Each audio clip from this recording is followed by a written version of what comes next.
In our community, we have many wisdom words, wisdom that has been handed down through the years. And I know when I grew up, frequently, well, we young people heard, hard head makes a soft behind. You remember that one? Remember that?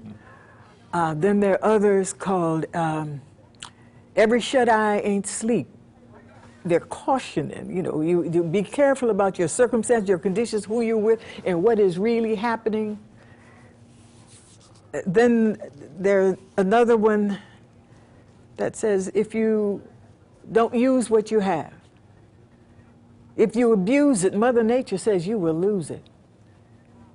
And I often think of what we have as a people, the greatness of our legacy, really, and we have to learn what our legacy is, what we really have inherited from those heroes, even the villains who went before. We learned from them and we inherited from them, but we have to know the story. And so on Ancestor House, we focus on telling the story of our great people. A couple of weeks ago, we had an election, and I wrote on my Facebook page, disappointed but not discouraged. And we can never be discouraged. And one way of fighting off that being discouraged is by telling our story ourselves, being our own frame of reference. Theater, which I said last week, has been very influential, very persuasive in telling us who we are and who we are not.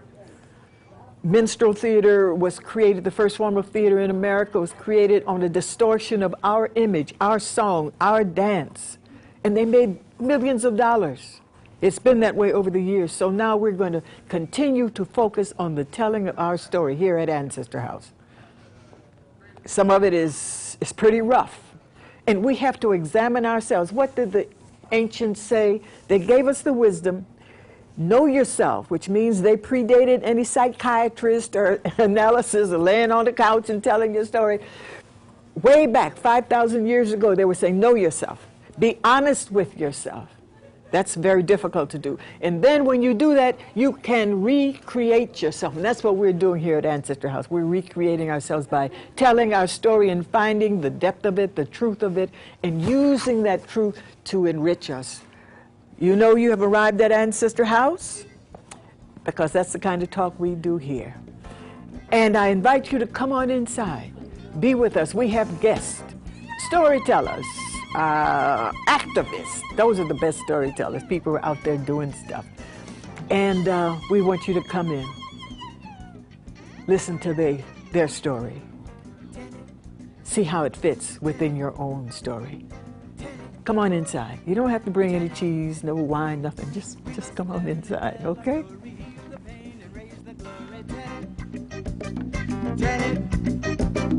We must learn and tell a story, heal the pain and raise the glory. Tell it. Not to know the family story is bad. Not to want to know it is worse. For to pass on ignorance to someone, it's like passing on a curse. And it will curse your father, curse your mother, curse your sister, curse your brother. And every time you come close to one another, it will be there in between to separate and instigate. We must learn and tell our story. We must learn and tell our story for ourselves. No one else can learn and tell it for us. We must learn and tell our story for ourselves. Oh, don't hold back now and don't dilute it. Let the story come out. Yes, we have to let the story come out free and whole. No one can deny, demean, or refute it when we Africans tell our story soul to soul, right? Okay? But we start always to open the way by using the forces of nature. Now, if I was outside, there would be earth beneath my feet, and that would complete this power. First, we thank the mighty ones. We thank the ones that made us all, the great creator that gave us our first dignity as the parents of humanity. Umaniaba.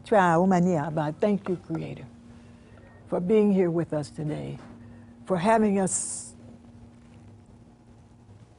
have an attachment to the ancients, to the oldest of the oldest, to the beginning of the beginning.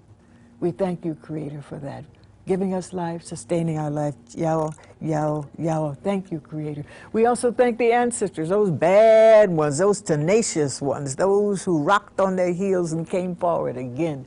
We thank you for loving us more than you loved yourself, and we thank you, ancestors. At home, you can call out the name of your ancestor, somebody who did something for you, said something for you, gave you a nickel, a penny, a dollar, gave you some encouragement, a smile, whatever. Thank them. Call out their names. I'm going to call out great-grandma Rebecca, of course, and my mother and my father.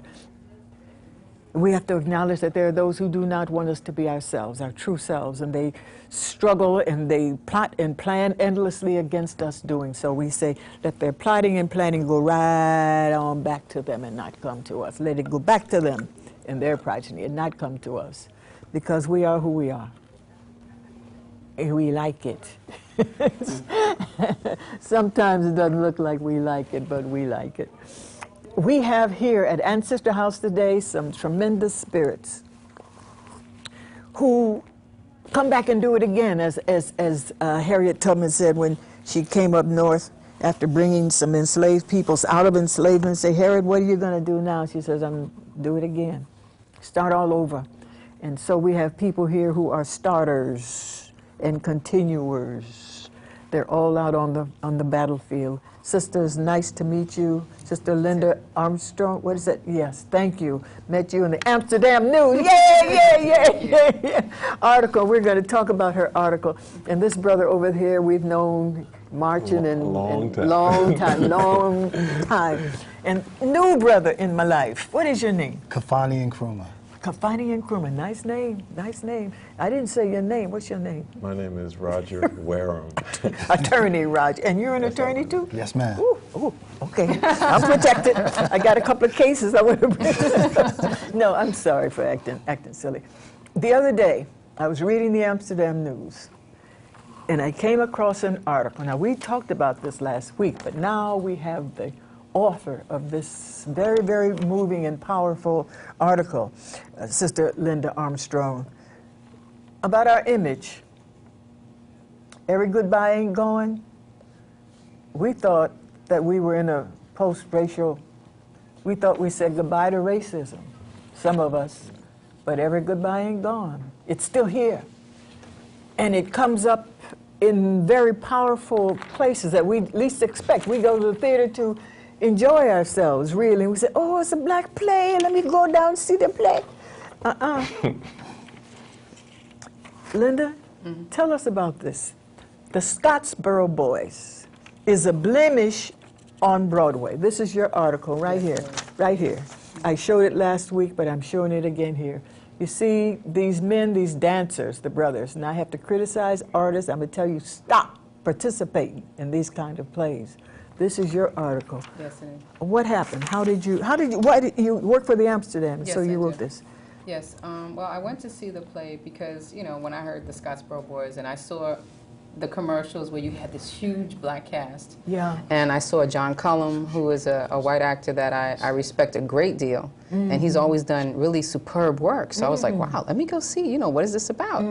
And I was sitting there and I had taken a friend with me, and anytime, I've been a theater critic for 28 years. Oh. And so everybody knows at the end of a musical number, you clap. Yes. At the end of these musical numbers, I sat there, my pad on my lap, and I just sat like this. I said, you know, I'm looking at my friend, and my friend wasn't clapping either. The people around me, not one clap will you get from me. Yeah. The numbers were so offensive. And the fact that you're going to take something like the Scottsboro Boys, which was these 9, you know, young men who were accused of raping these 2 girls from Alabama, white girls from Alabama, a crime they did not commit. This was in 1931. Yes. Yeah. And you're going to actually make it a minstrel musical? Are you serious? I mean, I would have appreciated this story if it was done as a drama, so that you showed you know, what really happened and the injustice. But to have black people playing, you know, black people and playing the white people who were the racist white people, and you know, like two of the guys played the two white girls, and everything was like a joke. Oh, two of the Two of the black guys they played two white girls, put the scarf on their head, and they're talking like, hey, yeah. I mean, it's like, are you serious? And then two of the black guys also played the racist sheriff and, you know, his deputy. Didn't they have the white guy on the John stage? Cullum did not play those roles. He was the Interlocutor. Interlocutor, Yes. right. So his role, he was like almost like the narrator saying, okay, come on, boys, tell your story. This is a minstrel show. People, be ready. Okay, come on, boys, tell your story. And everything was people acting like buffoons. Yeah. People just, I mean, there was one scene, and I'm sitting there, and I'm like, oh, my God. It's called The Electric Chair. And that's what I wrote about in my review specifically. I mean, there were other numbers that were incredibly offensive, but The Electric Chair was just beyond belief with offense. And you have the youngest of the victims, and he is having a nightmare. And at first you don't know it's a nightmare. You think it's really happening. And in this scene, the prison guards are tormenting him. They take him to this room and they're like, you smell that, boy? That's where we electrocute people. We got 2 dead bodies in there, 2 boys we electrocuted yesterday. And he goes into the room, and the bodies with the metal on their heads from being electrocuted are laying there in these white jumpsuits. And they get up and they dance with him. And they are tap dancing. Are you serious? You're talking about black men being electrocuted and they're tap dancing? And I'm sitting there and I'm like, Jesus. Oh, wow. Oh, my God. And the people in the audience are laughing. And then there was one scene where, one song where they're singing about mammies. And John Cullum's character says, you forgot to smile, boys. So the whole cast puts on these wide smiles, and they sing the rest of the number, you know, talking about mammies and all this. How can people, I mean, they know what they're doing. They're theater people. Yes. You know what I mean? Yes. And you so know, they know the point they are missing and the point that they're hitting with this. Exactly. And see, what they did also, they had a little slip in the program. Right. And the slip let you know, it showed the pictures of the actual 9 Scottsboro boys. Right. And it gave you a little paragraph. Now, what those paragraphs did is they told you what the boys' lives were like before they got arrested on the train. But then they had a chronology of the whole trial and the different things that happened. But first of all, if I'm sitting there and you're presenting this as a joke, one, why do I care to read the chronology? I'm here to be entertained. I see a bunch of black guys getting up, jumping around, tapping and dancing and shucking and jiving, and I think that's funny. So I'm not getting that this is anything serious. I'm certainly not getting that it really happened. I'm not getting that. I'm just getting that. Does it ever get serious on the level that we okay, example. There's one of the characters, in fact, I'm going to tell you the character that the gentleman plays. Okay, it is Hayward Patterson. And that's one of the boys. And there's a scene where they tell him that you have to, the governor's going to meet with you, but you have to admit guilt so that he can pardon you and let you out of jail. And he says, I'm not going to admit guilt to something I didn't do. Now, at this point, he's been in jail for years. So He's been in jail for years? Yes. How long were they in jail? They were imprisoned while all of... Right, all the different trials are going on. Because every time that they were tried, they were found guilty by the white jurors. And every time they faced the electric chair, but every time it was appealed, appealed, appealed. So what happens is, when he won't tell the lie, then the guy is like, you know, the governor's like, oh, well, you know, get out, you know, that you're going back to jail. And he actually sings a song about how, you know, you can't do this to me. And at the end of the song, he does a soft shuffle. And I'm sitting there and I'm like, wow, he's doing a shuffle? What's now, Roger, brother, what kind of, what thoughts, what pattern would create this kind of thing, knowing that it's a tragedy, and yet adding soft shoe dances to scenes like this? Scenes where the young brother has a nightmare and about being executed, and he gets up and dances with it. Tell me about that mind. Where do you think that comes from? No, Be real now. Come on. I'm going to defer to Kafani first. no respect for our history, no respect for what we've endured in our years in this country. No respect at all. That's the only way I can see that. And the point is, what is this play about? Why is it written that way? What is it saying to that big house of white people sitting there? What is it saying to them? Right. I think it reinforces the view that our lives are worthless, that basically we're there, we're a distraction, we're an entertainment, we're less than human. I think it takes us back to the mindset which has never really been gotten rid of in this country for over this play you would imagine happening in 1910, just like the Democratic ticket that just got elected for New York State. You imagine what happened in 1910. It's like there was never any civil rights movement, any struggle for human rights, any progress that we fought for. For them, it's wish fulfillment. It's like, let's go back to the way it was. I wish I was in the land of cotton where old times are not forgotten. So I think this is, and the fact that in 2010, they believe it's all right to do it is a real reflection of what's happened in this country. Because we know as the conditions worsen, as this recession, which they cannot get out of, there are contradictions within capitalism they cannot escape, we're always going to be the default in terms of the scapegoat. And so the preparation for that is always to dehumanize whoever you're going to make the group responsible for our situation. Black president notwithstanding. I see it setting a scene, setting an atmosphere. Setting the table. Yeah. It's all telling these people it's all right to demean them. They're trivia. They're trivia. And before you kill somebody, you trivialize them. And that is what is happening here. It's not just in the theater, it's across the board. It's on television. When before has anybody told a president that he can take his and shove it? Right. Or that you're a liar. Yeah. The President of the United States. Yes. It has not happened before. And this whole thing about his speech that he gave after the debacle, if you will, this whole election thing. What did he said I was... how do you describe what had happened to them? Shellacked. Yeah, shellacked. And now everybody's saying, oh, it's like a big joke. Shellacked. He was shellacked. Da, da, da. They said he was going to take 10 ships to India with him to protect him and all. And just lying on top of. They are setting a tone here, which is in preparation for something that they have. It's as if they want to erase the civil rights movement. They want to erase everything we did during that time.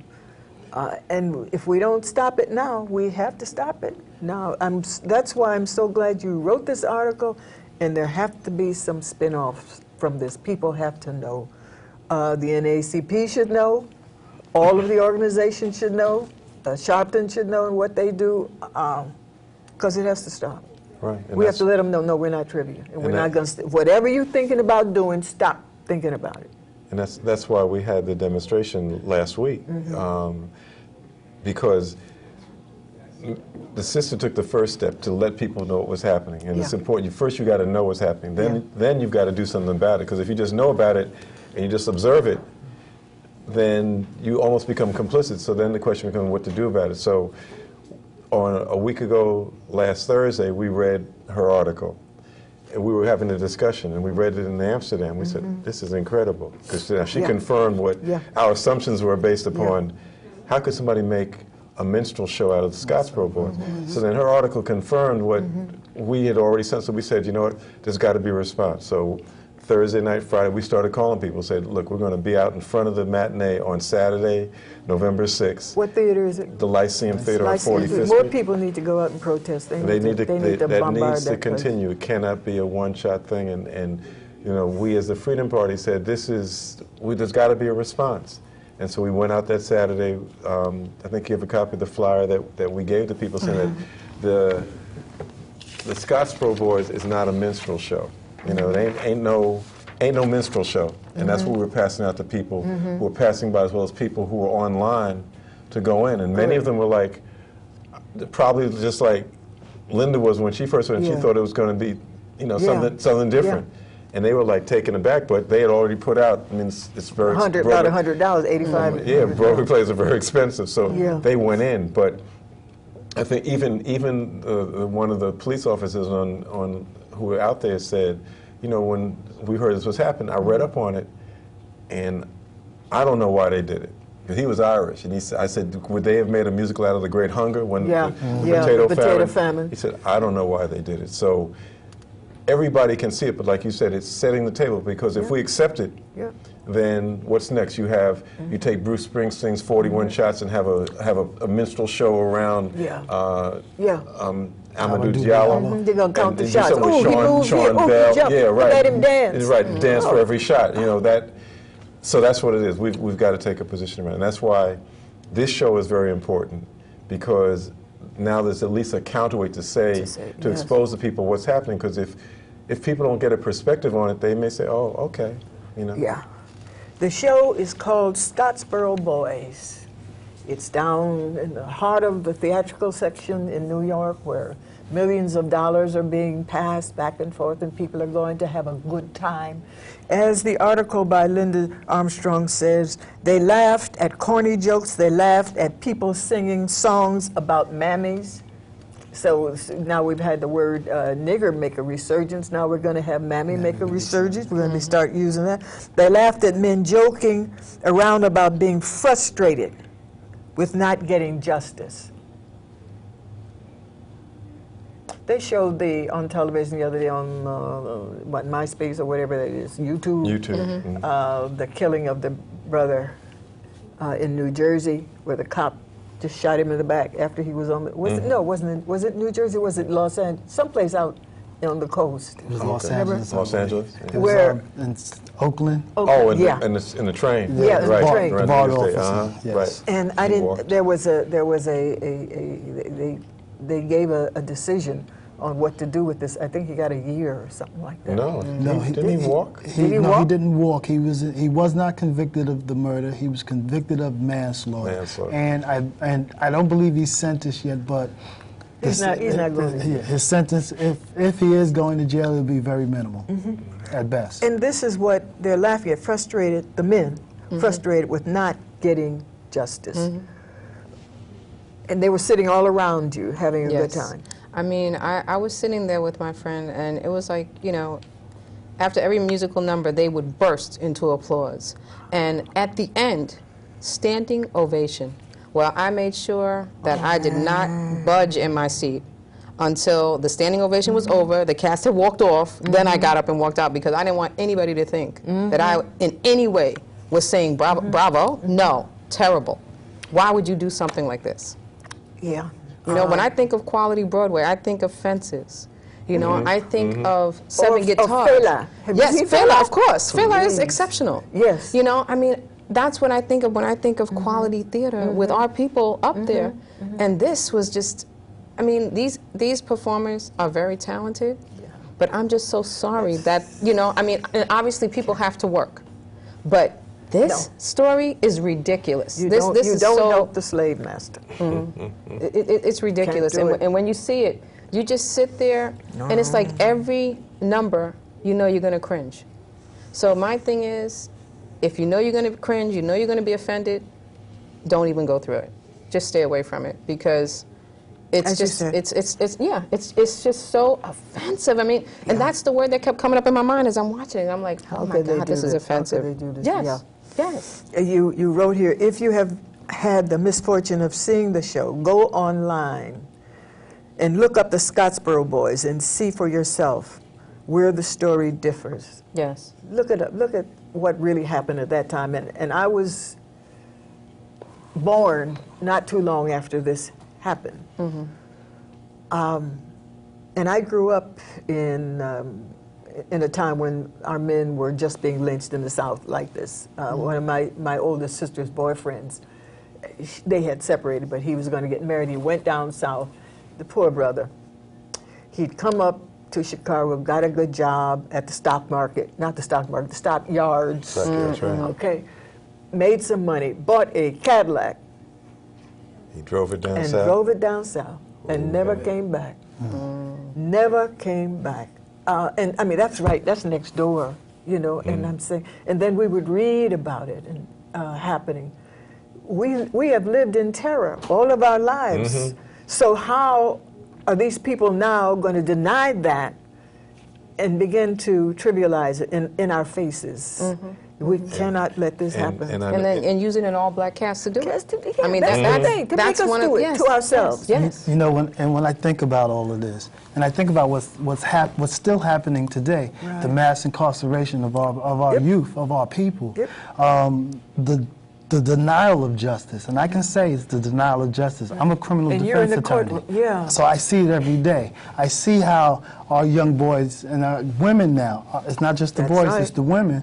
I see how our people are being paraded through what sometimes are kangaroo courts, where even if you have the heart and the courage to stand up to it, there's but so much that we can do.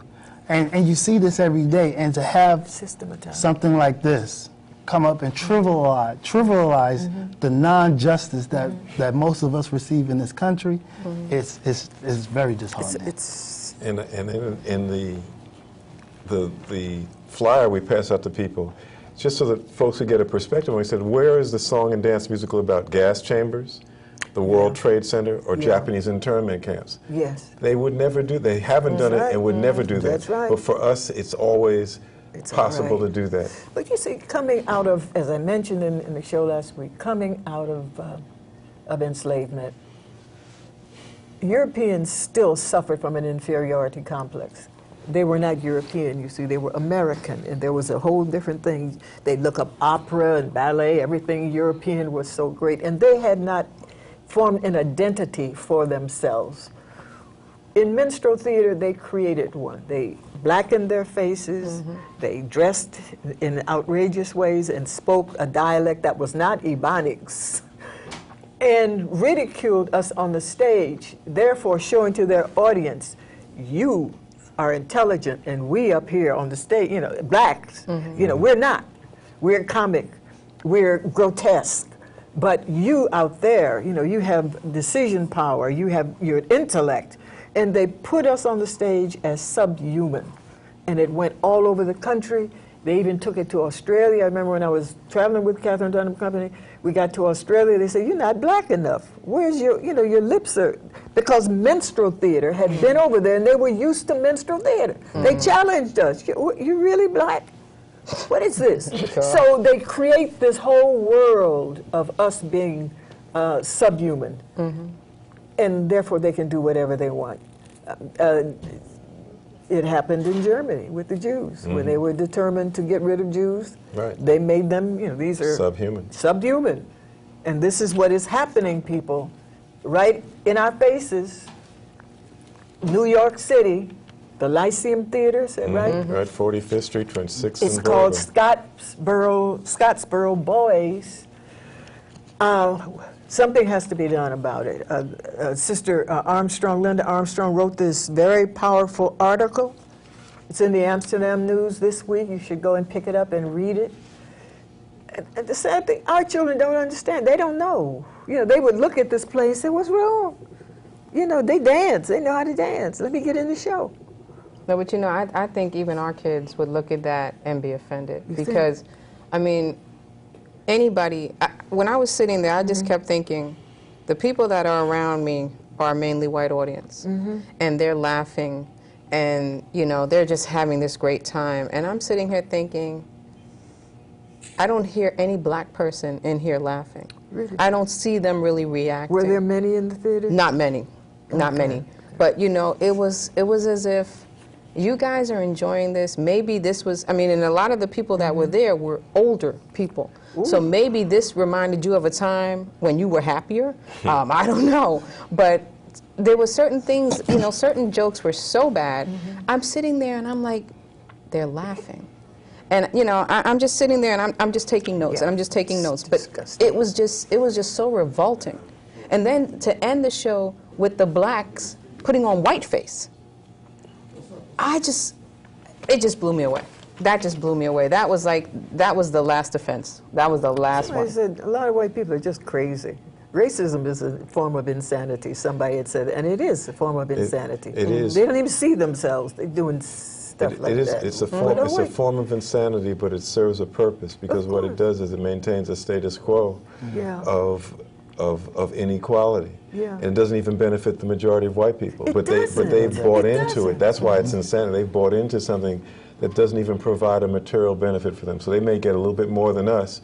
But when you look at the nature of this economy and where you have like 1% of the population that controls 40, 60% of the wealth, something's crazy. And so the point you're making, that skit you were talking about where he says, you can't do me, because he wouldn't be paroled because he wouldn't admit guilt. Right. That didn't end with the Scottsboro boys. I'm on this case with the Central Park Jogger 5. Right. They were coerced in the confessions, making statements that got them convicted when there was no scientific evidence to convict them. They were exonerated. This is 2010, 8 years ago. 8 years ago in December, it'll be 8 years. And we've been in court on a civil suit to try and get them some form of restitution, some reparations.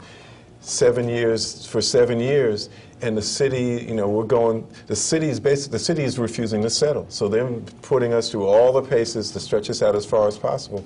But it's the same attitude. Explain how it came about that they were exonerated. They in 1989, these 5 young black and Latino men, who didn't all know each other. They were not a gang. They didn't know each other. Some of them had been in Central Park, which is right near where they live, and supposedly Central Park is supposedly open to everybody. But I guess if you're a young black and Latino man and you need a pass or something, were arrested first for basically mugging some folks running around the reservoir, and then a couple hours after 3 of them were arrested, this young white investment banker, who just coincidentally worked in the firm with Michael Bloomberg, the mayor, was found near death in Central Park. She had lost like 75% of her blood. So they thought she was going to die because she had been beaten, raped, left for dead. And so they already had some people in custody, and they brought a couple others, a group of them, and charged them with these young brothers. They charged them with the assault and near attempted murder on this woman. And as it turned out, none of them were involved in it at all. And the way they ended up being convicted was they put them in separate rooms. They were 14, 15, and 16. One was 16 years old, Kari Wise. Put them in different rooms, they were being interrogated by veteran homicide detectives. None of them had ever really been in trouble before, and they were kept from their parents. And so they walk in the room and say, look, Kevin, we know you didn't do this, but Raymond's in the next room. He said you did. Now I know if you can take care of yourself. If you just say you were there, but tell us what he did, and basically feed them the information they needed to implicate all of the other ones. And so they basically all made statements that implicated the other ones. I held her ankle. Right, and the facts were contradictory. They didn't correspond to what actually happened. But given the racist climate in New York City at that time, given the extra legal participation of people like Donald Trump, who a week after the incident happened, before they were even indicted, put in a full-page ad in the major. At that time, there were 5 newspapers in New York, and every one of the major newspapers in New York calling for the death penalty to be reinstated so that those people would be executed. There was a whole atmosphere similar to what happened with the Scottsboro boys that led to them being convicted. They were finally exonerated because the person who actually did it came forward 13 years later. He was feeling guilty, he had an epiphany or whatever, but he was in prison. He was in prison for another case. For 4 rapes and a rape murder that he had committed after that incident. He was caught after one of those. He had raped and murdered a woman in front of her children, and she was pregnant. He came forward and said, "I did it," and his DNA matched. His rendition of events matched with the modus operandi, everything. And to this day, the police department's position was, when they were confronted with that well, maybe he did, because they couldn't contradict the DNA, but they've developed theories to say that either the 5 boys did it first and then he came on them, or he did it first. but nothing that corresponds to reality. And so that to this point in time, rather than settle this case, they've kept stretching it out, and they've continued to stretch it out. But it's the same mentality that they had to do during that time. Exactly. During that time, and these young men have been saddled with being labeled as sexual offenders. When they got out, they spent their entire teenage years in prison, and when they got out, they were labeled as sexual offenders, which meant they had to register, and it was like scarlet letter that was over them, and you would think, one would hope that there would be some justice at this point, but it's basically for the police department to admit, to settle and admit. Well, they wouldn't have to admit anything if they settled, but the question becomes, where do those confessions and where do those statements come from if they were never involved? Yes. So then it had to be that there was some misconduct on the part of the police. They're not prepared to admit that. And unfortunately, there are those in our community who have visibility, could step up and say something, and they have not done it. Have not done it. And this is a shame. Absolutely tragedy. Continuing. It's a continuing tragedy. But it also shows another weakness on our part, because we're not confronting them. We're not going. Policemen, they keep shooting this one. Oh God, there's so many stories. When the brother of the policeman was shot in Brooklyn not too long ago, as he was chasing a criminal who tried to break into his car, and he was shot in the back. He was plain clothes, black man with a gun. No, this was in Brooklyn. This is another one in Brooklyn. He was running and was shot. And so what? I went out there to go to pay respects at the church. There was police theater going on. All these police, and say this is a military kind of an approach to the whole thing. But I'm standing in the line with all of these policemen, some of whom people of color. They were having a good time. They were, hey, brother, and I'm saying, the brother was shot in his back by a policeman, and you all are out. What happens after this? Because it's happening over and over again. We have to get serious, and I think we got lulled into thinking we had made some progress, and every goodbye is gone, and this racism is not gone, it's still here. Come on, people. And you both being attorneys have a lot of information about what's going on with our young people in court. And the women are more so than before, right? Yes, much more so than before. It's funny because when the Central Park case happened, I was working at Spofford Juvenile Detention Center, so I saw them, and they were there when I was there. And they were really young boys and really young kids. And so you can see how they can be taken advantage of. One of the things I just wanted to piggyback on something that Roger had said about the roles of racism and the purposes of racism. One of the other purposes, and it goes back to the Scottsboro boys, and what we're talking about is image. And not just how they see us, but how we see ourselves. And one of the conversations that I have with people sometimes is about some of the movies and some of the TV portrayals of ourselves. And I'm very tired of seeing us as pimps, as thugs, as nothing productive. And we can put out movie after movie. Movie after movie can be made.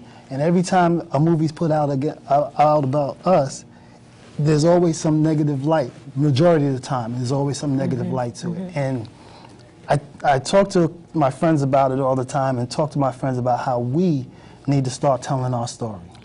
How we need to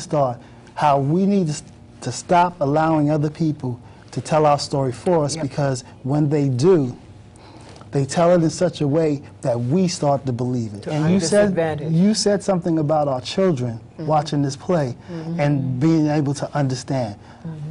I hope that's true, but in a sense, I'm not sure. Because our children today are being bombarded with nothing but images of negativity about us. Everything you see about us is negative today. And the only way that we can really, and the only way that this society tells us that we can make it is if we are entertaining. You know, that's the only way you can make it out the hood, by entertaining, by playing ball, or by rapping, or by, you know, being an actor. And people like Roger and myself, and a sister like you and Miss Yarborough, you know, our lives and our experiences and what we do aren't put out to our kids. We have stories.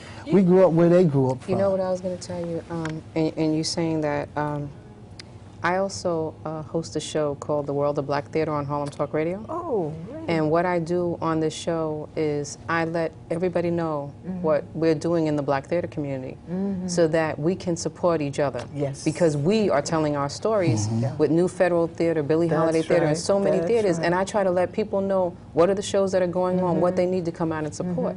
So like you say, we have to tell our stories. And when our kids see these positive theatrical events, they sit there and they can be inspired. Yes. If you go to the Scottsboro boys, you should be highly offended.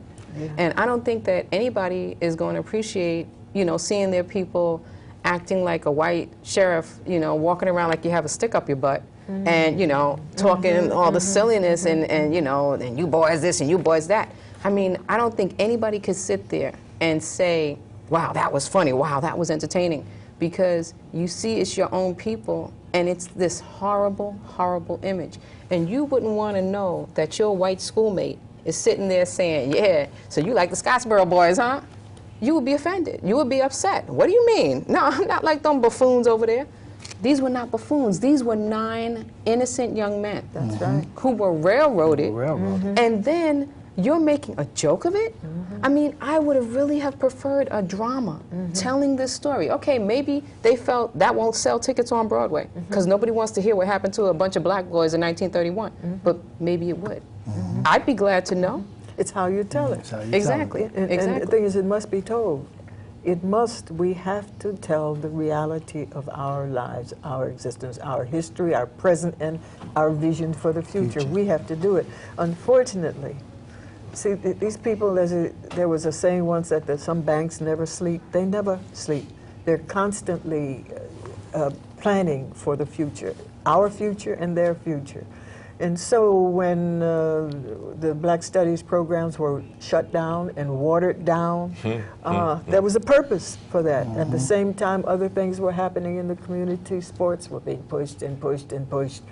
And also that whole thing, when I was at City College, coming down those stairs through the park, going down to the street, what is that street? I live on it, St. Nicholas. St. Nicholas, crunching the crack vials at night. It was just all over. Students who were in class, and some of them having to quit. One sister, I didn't know what it was about. She said, I need to talk to you after class. I can't put the pipe down. You understand? And so all of that was breaking up a lot of our family structure. And then the educational system, which also keeps our story out of school. So our children are out here, poor little things. You know, they're just they're at the whim of anybody who wants to take them someplace. And we have to, there has to be some kind of a rebellion going on, because these people are not playing. For some reason, they have to be top dog always. For some reason, they have to control everything. What is it? Going back to insanity, racism is insanity.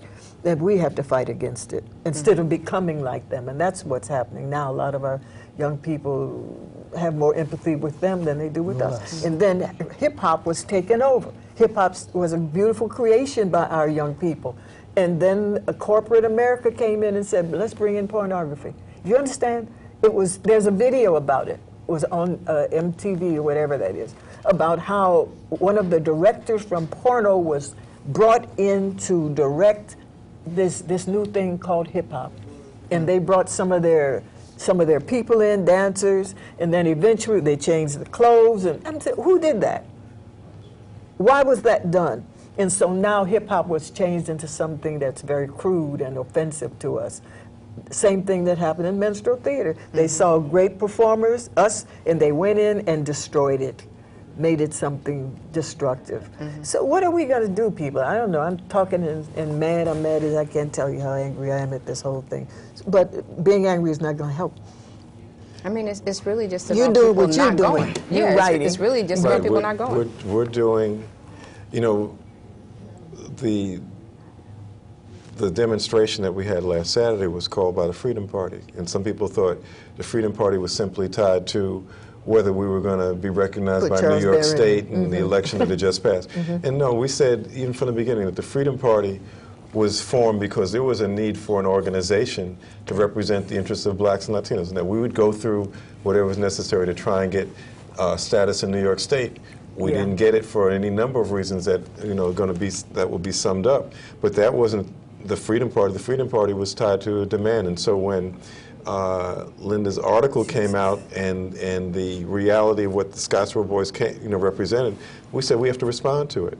So this was the rally last Saturday, and people came out because it was necessary. These were people who had worked, in terms of organizing for the Freedom Party around the election, but because they saw it was important for us to have something that can respond to something like this and can do something like this, and then also to develop a program that will speak to, so that we won't have to. There won't be programs like there won't be, that Broadway producers will think twice before they even think of putting something like this together. That they know that this can't happen because we'll shut it down. Good. And so it's really a call to action. That as he said.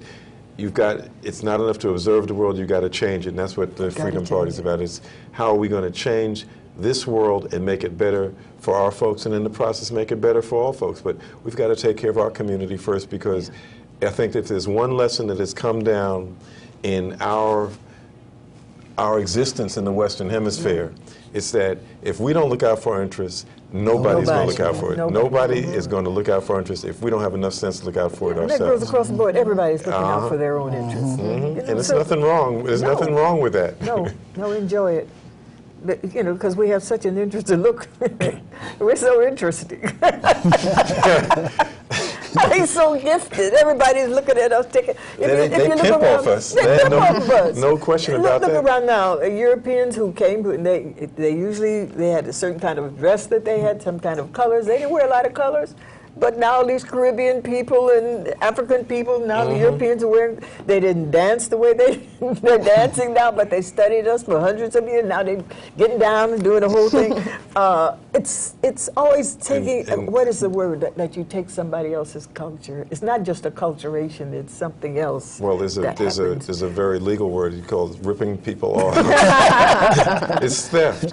Because just a couple of years ago, I remember Rolling Stone came out and said that Elvis was the father of rock and roll, had created rock and roll. So this is, you just rewrite history. You take out Chuck Berry and Little Richard and the brother who wrote Elvis's songs. That's right. And so we went out and they were having some big celebration down at this theater, and we went and had a demonstration in front of them and said, that was a lie. That Elvis didn't do nothing. That this was another lie. So we had a whole thing around that.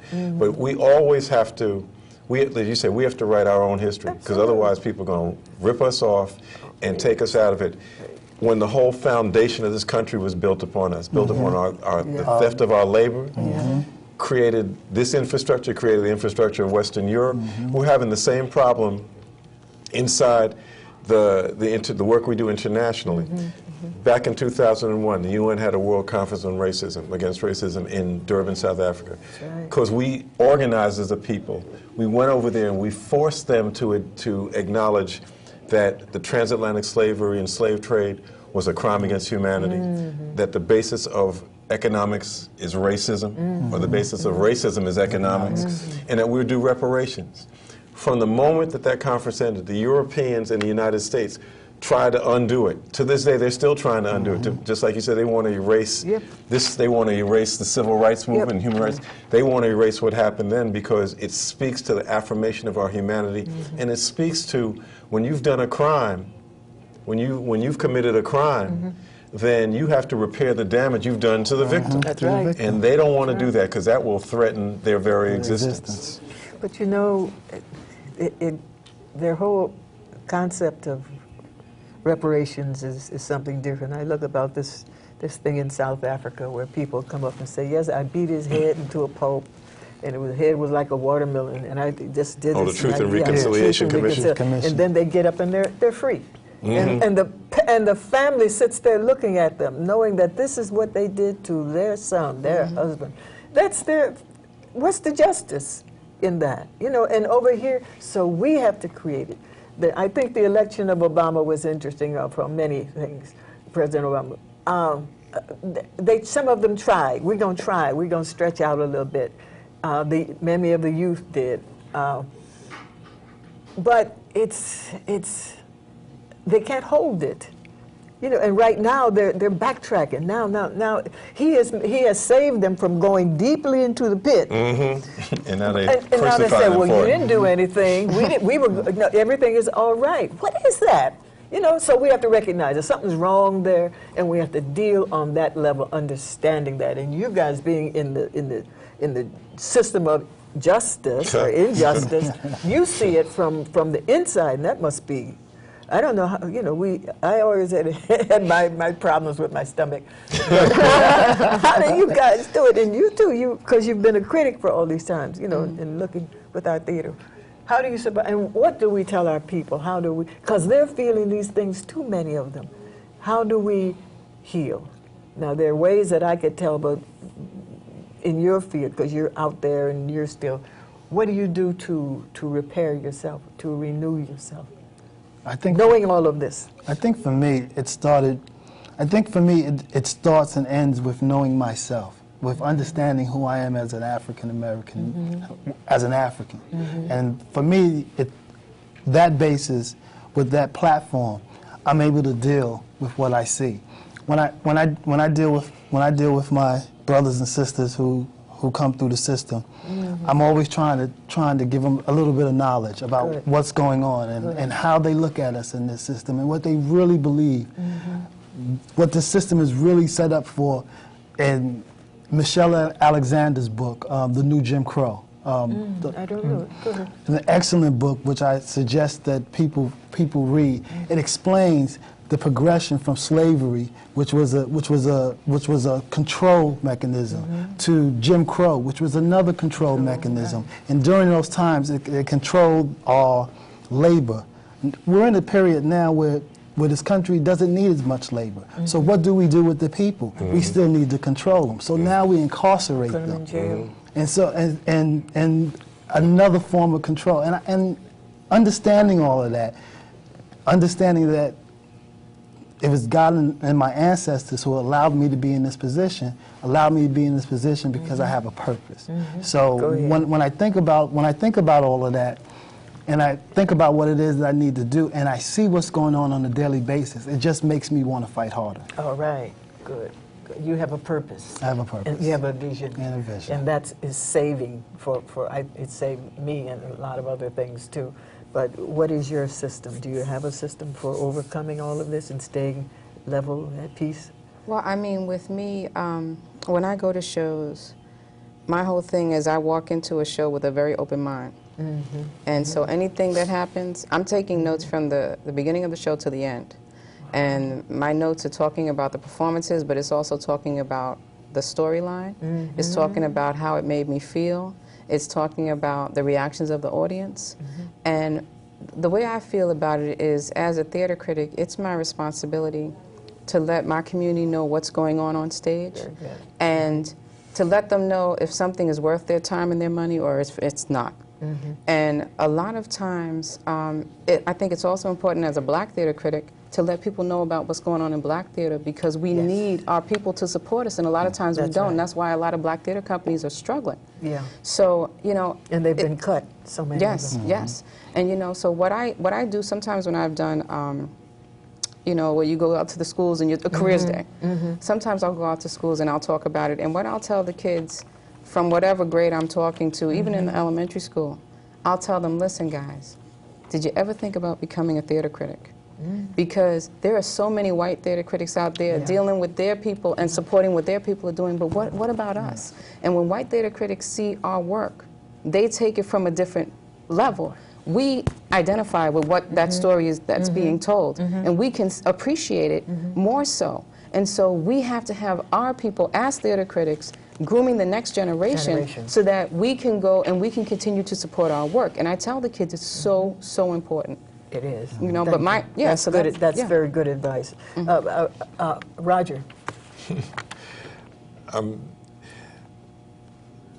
I just keep doing what I'm doing. You know, I guess when I was about 17 or 18, and I read Malcolm's autobiography, and I mean, just a lot of things were happening back then in the mid '60s, and at that point, I made a commitment that that's what I was going to fight for, the liberation of our people, and that if you know, to be a revolutionary was to do that, and so it's doing that, and it's continuing that fight, and it's having faith in that people will fight to change things once they understand that, and that part of my role is to help them to do that. So as long as I'm doing that, that's what gives me the, you know, it's an interaction with our people. You know, it's that we called some people on Saturday morning, and they were there Saturday afternoon because they saw it as important. That was quick. It's the people who went out to campaign for the Freedom Party because they thought it was important, that nobody got paid for that. But they saw it was going to be important in terms of the maintenance and improvement of their community. And all this, those are the things that run counter to the popular mythology that black people don't look out for each other, black people don't care for each other. There are a lot of myths. That there's a lot of myths that that are just that, they're myths and they're not truth, and that those are the things that keep me going. Okay, thank you. That's good. I want to thank my guest today, Sister Linda Armstrong, columnist, writer, and activist in theater, for this column in the Amsterdam News, and I suggest you buy the Amsterdam and read it. And read all of that paper. It's very, very, very informative, and it has our view in it. And my brother here, give me your name again, brother. Kafani Nkrumah. Kafani Nkrumah. Thank you. Nice to meet you. Nice Thanks to meet for you coming. too. Good historical name, right? Really. And Roger Wareham, attorney, thank you for all that you do, for bringing this story here. I have to say goodbye right now, and I'll see you next week here at Ancestor House. Thank you again. All right, y'all. Da-da, da-da, group hug. This is. This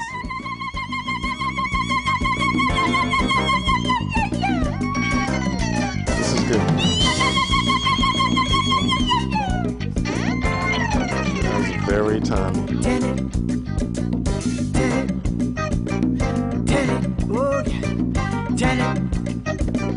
We must learn and tell our story, heal the pain and raise the glory. Tell it. We must learn and tell our story, heal the pain and raise the glory. Tell it. Not to know the family story is bad. Not to want to know it is worse. For to pass on ignorance to someone is it's like passing on a curse. And it will curse your father, curse your mother, curse your sister, curse your brother. And every time you come close to one another, it will be there in between to separate and instigate.